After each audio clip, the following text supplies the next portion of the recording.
पाकिस्तान का वो तारीखी किला जिसकी सुरंग भारत तक जाती थी, किला किसने तामीर करवाया?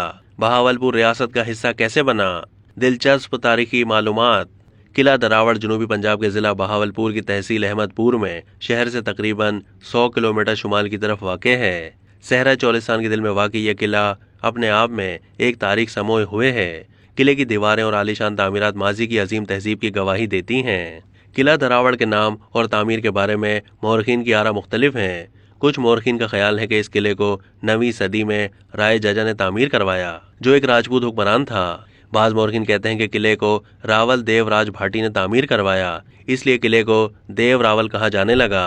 वक्त के साथ साथ ये देव रावल से देव रावर और फिर दरावड़ बन गया, जो इसका मौजूदा नाम है। ये किला जैसलमेर रियासत का हिस्सा था। 1733 में नवाब ऑफ बहावलपुर नवाब मोहम्मद खान अव्वल ने इस किले पर हमला किया और राजा रावल सिंह को शिकस्त देकर इस किले पर अपनी हाकमियत कायम की। यूं यह किला रियासत बहावलपुर का हिस्सा बन गया। जैसलमेर के राजा रावल सिंह ने 1747 में किले पर दोबारा कब्जा जमा लिया, लेकिन 1808 में नवाब ऑफ बहावलपुर ने एक बार फिर किले पर हमला करते हुए राजा रावल सिंह को शिकस्त दी, जिसके बाद ये किला दोबारा रियासत बहावलपुर का हिस्सा बन गया। इसके बाद से ये किला उनके खानदान की हुक्मरानी में रहा। अब्बासियों ने इसकी तामीरात में बेशकीमत इजाफा किया। इसमें मोती मस्जिद भी शामिल है, जिसे दिल्ली के लाल किला में वाक़ मस्जिद के मुमासिल मुगलिया फन तामीर पर बनाया गया। साथ ही इस किले से एक खुफिया सुरंग भी बनाई गई, जो नूर महल से मुंसलिक होती थी। अब्बासी नवाबों के किले में आमदोरफ्त का सिलसिला यहीं से जारी रहा। किला दरावड़ की 30 मीटर बुलंदोबाला बल खाती मुरब्बा शक्ल की दीवारें किले की जाहो जलाल की एक अजीम दास्तान बयान करती हैं। किला दरावड़ का आर्किटेक्चर इस सकाफती मेल मिलाप का संगम है, जो मुगल इस बर्र-ए-सगीर में अपने साथ लाए। मुगल तर्ज तामीर के इस शाहकार किले में फारस, तैमूरी और हिंदू तर्ज तामीर की मुश्तरक खूबियां नजर आती हैं। इस किले की सुरमई, कत्थई और सुनहरी रंगत माहौल को सहरज़दा कर देती है। चोलिस्तान का ये आइकॉनिक स्ट्रक्चर को पहले तो नज़रअंदाज किया गया, तहाँ फिर इस किले की तज़ीन और आराइश का काम कराया गया, जिसके बाद सयाहत के लिए जोग दर जोग लोग यहाँ पहुँचने लगे।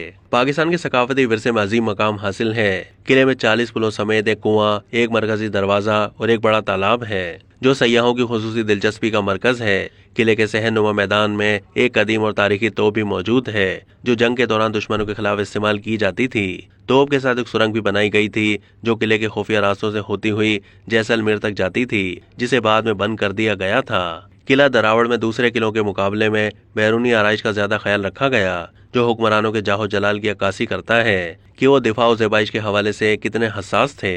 अंदरूनी तौर पर मजबूत दिफाई किले का अंदाजा इसकी मोटी दीवारों और बुलंदोबाला मीनारों से बखूबी लगाया जा सकता है। इतनी सदियां बीत जाने के बावजूद ये किला अपनी मुकम्मल रानाइयों के साथ मौजूद है। किले के तमाम एतराफ बिरिज नुमा फसीलों को मोटी और पक्की ईंटों से तामीर किया गया है, जिससे न सिर्फ किला बंदी मुमकिन हुई, बल्कि देखने वालों के लिए भी ये दीवारें दिल फरेब मंजर पेश करती हैं। इसकी कुल 42 फसीलें थीं, जिन पर ज्योमेट्री के अशकाल में कुंदा आराइशी काम इस दौर के माहिरीन तामीरात के ज़ौक़ की आला मिसाल है। इसके अंदर फौजियों और शाही खानदान की रिहाइशें थीं। बरतानवी अदवार में यहाँ कैदियों को कैद रखा जाता था। अब तक के लिए इतना ही। मज़ीद मालूमात के लिए डेली जंग के यूट्यूब चैनल को सब्सक्राइब कीजिए।